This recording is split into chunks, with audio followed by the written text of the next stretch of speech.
তো intact ভালভটা tight আছে, এটাকে আমরা ক্লিয়ার দিব। ক্লিয়ারেন্সটা দেখে নিই কত দেওয়া যায়। তো ইনটেক ভালভটা ক্লিয়ারেন্স দিতে হয় 0.08 mm।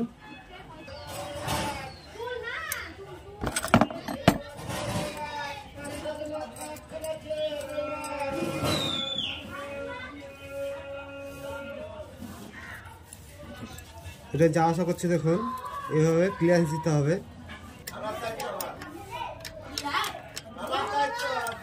তো ভালভের ক্লিয়ারেন্সটা দিয়ে দিলাম। এক্সজস্ট ভালভটা ক্লিয়ারেন্স দিতে হয় 0.010 mm। তো